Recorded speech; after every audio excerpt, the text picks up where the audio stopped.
Friday, April 26th, and about 10:10 California time, a little bit past the middle of the trading day, which is the traditional 6:30 a.m. to 1 o'clock.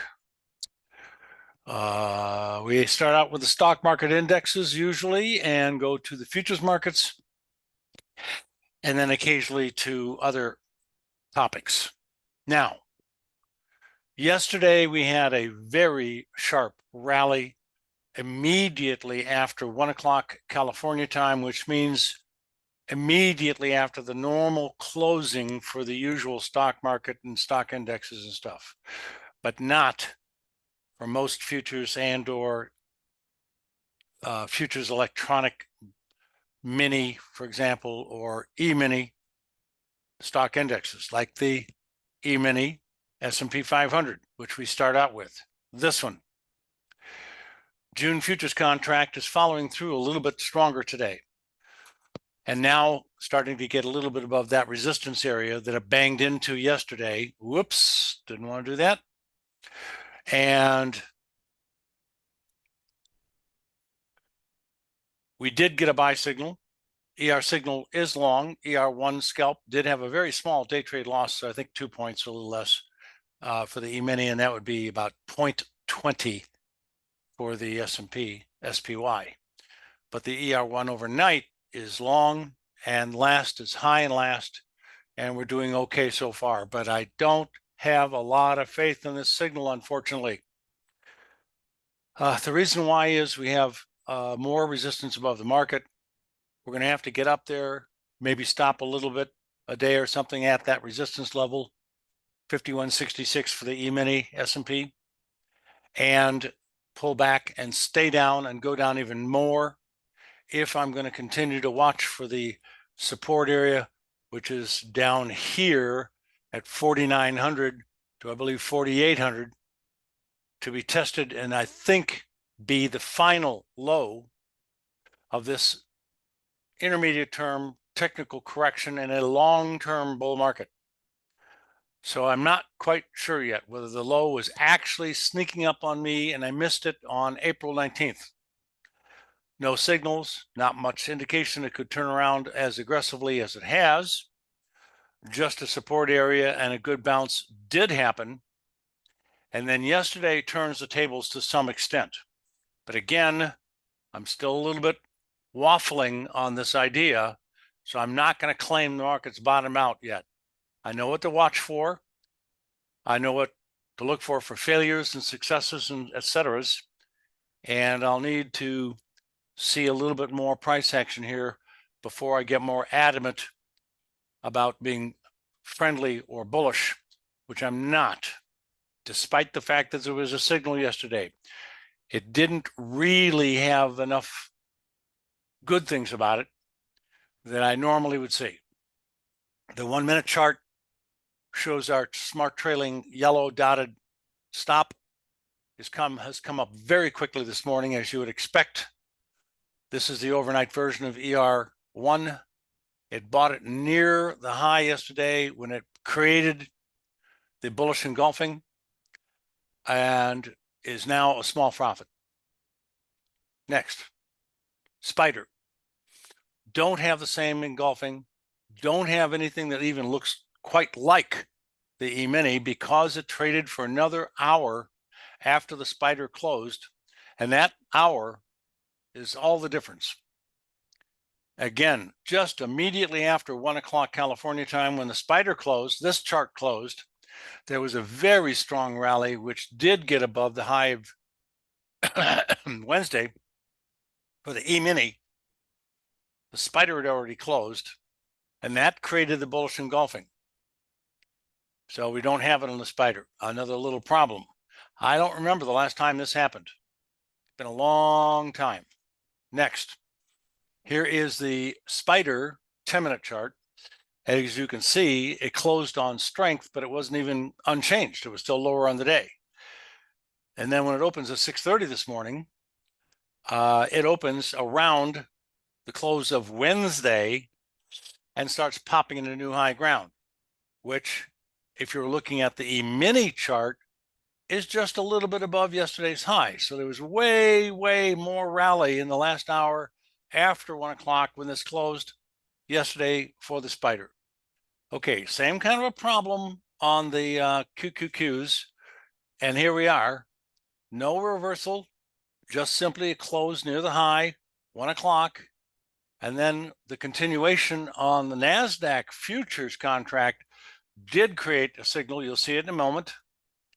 But this one does not have it because of that time frame situation. So we've popped up to another resistance level on the Qs. Let's see how far this can go. I'm skeptical about the follow-through strength on the indexes at the moment. Next chart is the QQQ 5-minute. As you can see, new highs. But when you look at the NASDAQ futures, that high yesterday was way, and I'll pull it over here and expand for you to see a little bit more detail. Here, yesterday's high in the NASDAQ futures was above, clearly above the high of Wednesday, creating that engulfing signal. And we do have the trades. You can see the white text reflecting the entries. And for the scalp and exit, which was a very tiny loss. It didn't have much time to follow through yesterday, and it didn't. But today, it's following through very nicely. Looking good, but I'm still quite skeptical. Again, it might just get up into this little red zone, the resistance area, and it's a pretty damn decent one, and then turn down. I don't think you're going to get overbought because it's not very far away, and RSI is nowhere near at 57, the 75 overbought level that I use. Next chart is the NASDAQ June futures contract, 1 minute. And you can see we're just making minor new highs for the day, following through fairly nicely. Again, I'm skeptical. I really am not sure about this strength. Russell, RTY, big sideways trading range for quite a long time. Major historical resistance we tested weeks ago. It pulled way back down while the other indexes came down some. And now it's coming back up again somewhat, but we'll see. Just a moment. Hang up on this thing. So sorry about that. Now, it could have bottomed out. It wasn't really at a great support level. This has been locked between major resistance and major support for a couple of years, and eventually still is. I'm modestly friendly short term for the Russell, but it doesn't act exactly like the other indexes. And here we have the Russell 1 minute. It's also making or trying to make slight new highs for the day. And it did not get yesterday higher than Thursday. So not even an outside up day or bullish engulfing. Okay, we're going to go to the YM. And it's the June futures contract. And we did get an official ER buy signal on Friday, last Friday, the 19th. Blatantly obvious, classic reversal. It's working okay.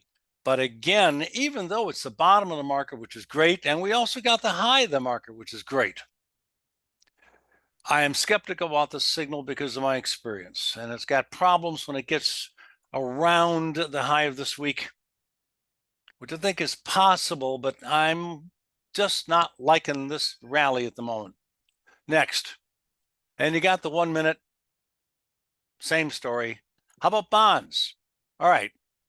Bonds did make a new low for the trend down yesterday. It's bouncing back a little bit today, half a point, maybe a hair less, around a half a point. And no higher high, no lower low, still a little bit below the old downward slanting channel, which looks like it's bottoming, it's dropping down below it and could have another leg down, which is exactly what I think is about to happen to interest rate futures. And that goes for 10-year notes as well. This chart, I don't trust the strength. I don't trust the rally. I'm looking for new lows to a minor amount, not a lot. And in the next few weeks, a final major bottom.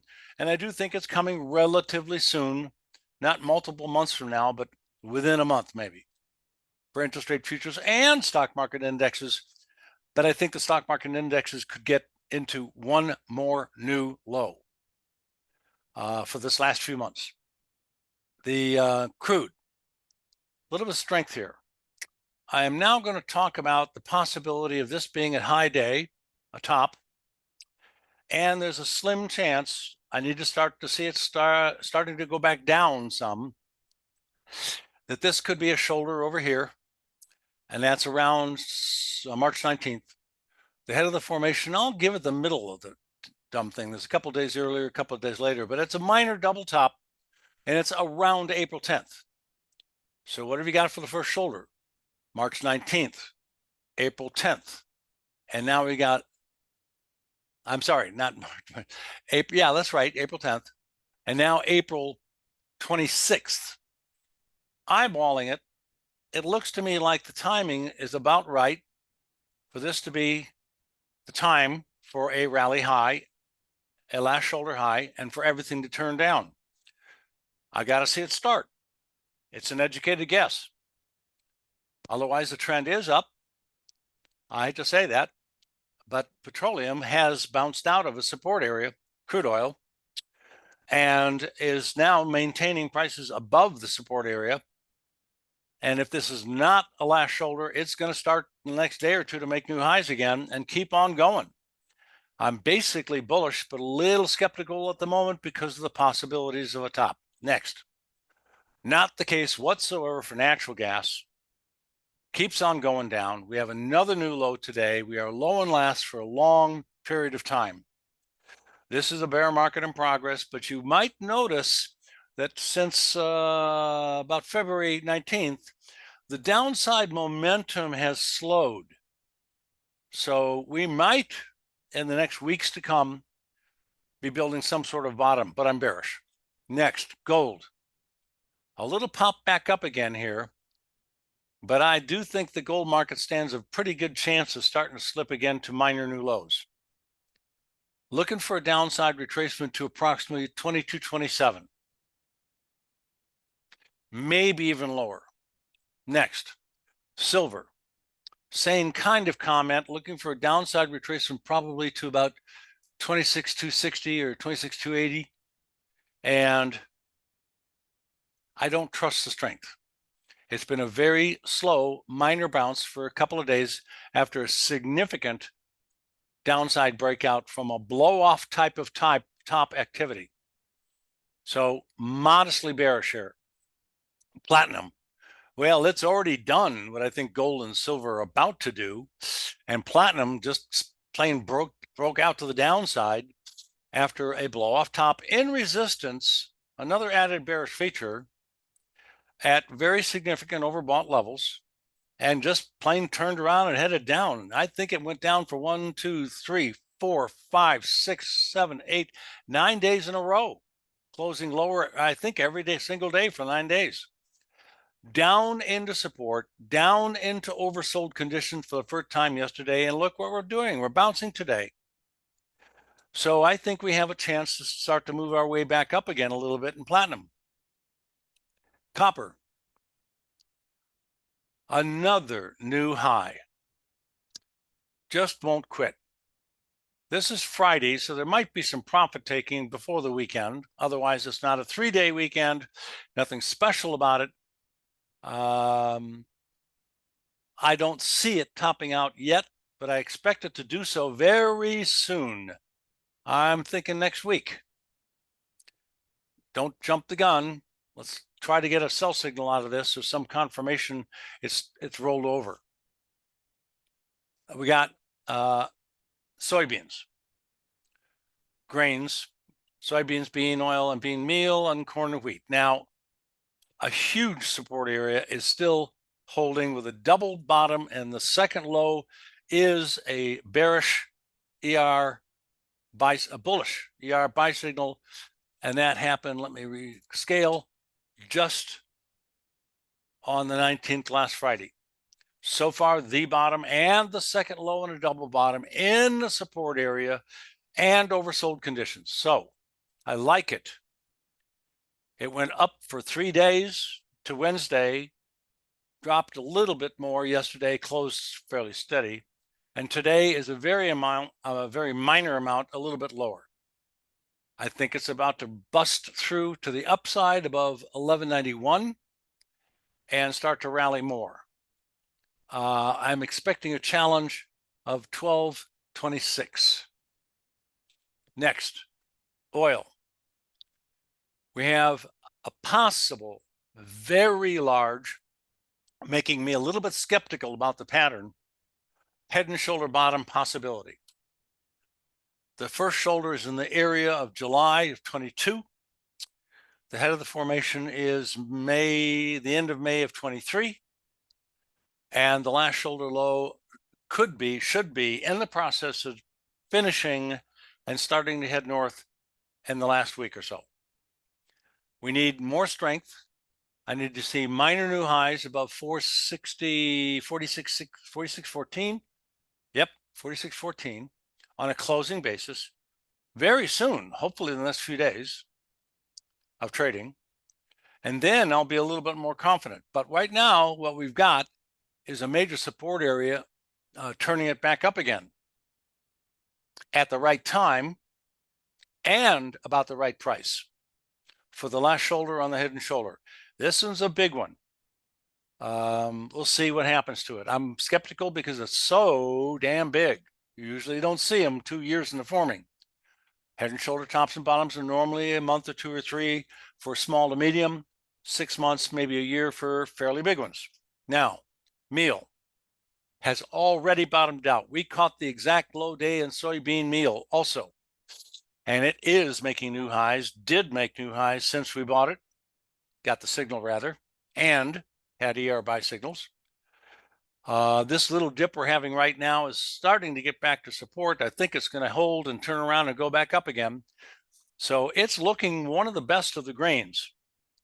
Corn, I think, is on the verge of doing what meal just did this week, starting to make new highs. I need it to close above the yellow little recent rally high line here, which is a level of resistance.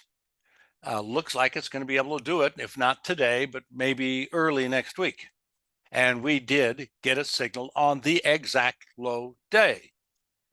Wheat, we got 2 buy signals on the exact low day for the first one, but the second one, which is a great signal also, did make a lower low and so far is the bottom of the wheat market. And look what wheat has done, the best performance so far of all of the grains. I think the other grains are going to do something similar. That's what I've been saying. And wheat is now leading the way back up. Actually, it went down the most. I mean, since the war, wheat collapsed. Where's our top? There it is. Way over here with a ER sell signal on the exact high day. Unbelievable. A screaming bull market, limit up bid, sometimes locked limit up all day long, which means there's so many more buyers than sellers that price wouldn't move from limit up. Not enough sellers to even move it down to twitch. Nothing. Okay, now we're overbought. Now I can see the reason for a minor downside correction on wheat. Back down to about 588. Let's go to cattle. Minor new high today. Don't think I've got a lot of upside follow through. Getting close to resistance. Not overbought yet. I think we could see a little bit more strength, and maybe it will get overbought if it pops into the resistance area quickly. So I'm still modestly friendly. Hogs, almost exact opposite, not oversold yet. Falling hard for a couple of days. If you go back and listen to my YouTubes a few days ago, I did talk about this being a possible turning point. Since I didn't get any particular sell signals, it was just a matter of an educated guess. Now I am going to detail something that I was a little concerned about doing because I didn't see enough of the pattern developing. But this looks like a pivot point for a neckline. This is the neckline. That's the first shoulder high over here, down to the pivot point. up to the head of the formation. We did get a bearish engulfing ER sell signal on the exact high day. Came down, got down to a little support, turned around. There's your second pivot point. The rally is a little higher than I would have expected, and it came in timing-wise a little earlier than I expected, but the body parts are still there. Shoulder, head, shoulder, neckline. The downside objective, I will calculate for you real quick, goes from the highest height on the same vertical bar to the neckline, and that's what I call the stick or the depth of the formation. And assuming that the market breaks out, well, tomorrow or today, it won't change things much. I have a downside objective of approximately 92 3/4 hogs. And we're going to go to TradeStation to look at some ICE charts. Here we go on the International Commodity Exchange. We have RBOB, and you know something? I have to do this again, although it's a little bit different drawing trend lines in TradeStation, of course. I will do it because I think this line right here is a neckline. This is the shoulder.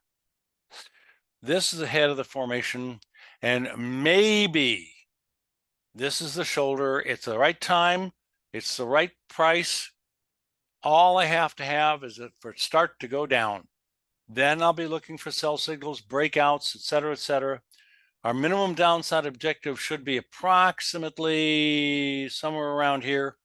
I'll call it 2.4.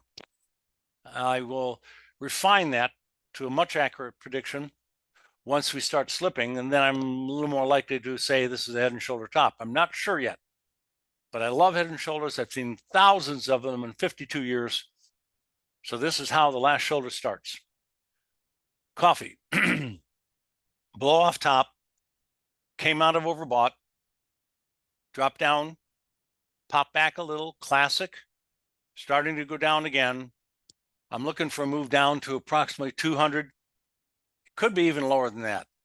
Coffee got extremely overbought at 96 or 7. Almost unheard of that you got up that high in the scale. 90s are rare. Next chart. OJ. Oh, well, we have an upside breakout, maybe in progress right now on OJ. Well, that implies that it could be strong enough here after quite a bit of sideways movement. This is over a month, 6 weeks-ish, since this formation started to develop. And that is quite a bit of, it's a very decent, sizable size for a pennant formation. I'm liking what I'm seeing to call it upside breakout, but it has to close at least at a minimum where it is right now, if not stronger. Next, sugar. We have a test for the second day in a row of the neckline. This head and shoulder top is a little bit weird. It's got a double shoulder on the left that from left to right slants slightly upward.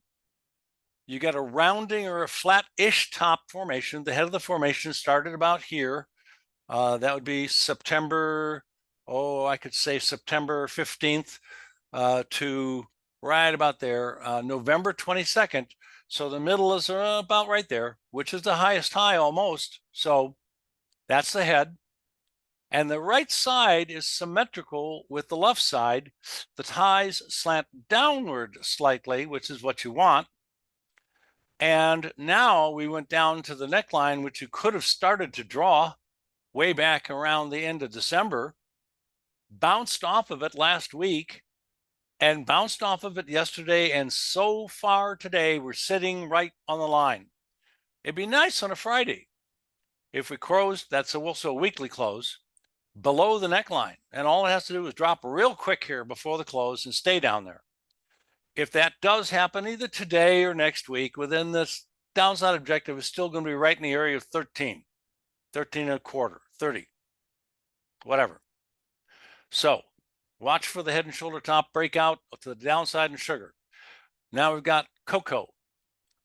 I've mentioned blow off top in a couple of different markets. This is another one. So no wonder the Fed couldn't control inflation to some degree. So a lot of food things went up. Now, has this actually topped out? Is this starting a long-term bear market? I don't have enough evidence yet. This is simply a little bit of a blow off top and not necessarily acting like a classical blow off top. They come straight back down again really, really fast. That's not happening here. I'm going to have to wait a little bit. And lastly, cotton the rag, looking at almost new lows, oversold, minor bounce, looks like it's going to start to make new lows again. When it does that, bye-bye support level. You've got a lot of support at this price range. I'll put your line in for you real quick here. And let's just go with a horizontal line this time. And right there, perfect. Shows up at some support back here. When we dropped below it, we got oversold and had a bullish engulfing, starting a great rally. Here we had hit it for the next time with a buy signal, starting a small rally. Support passed the test again. Support passed the test again. This time support passed the test again, but a week ago, and we're approaching again. Watch 79.70-ish. If we close below that, Katie bar the door, it's going to drop off a lot more quickly. And that's it for today. You guys have a great weekend. Profitable trading to you. See you on Monday.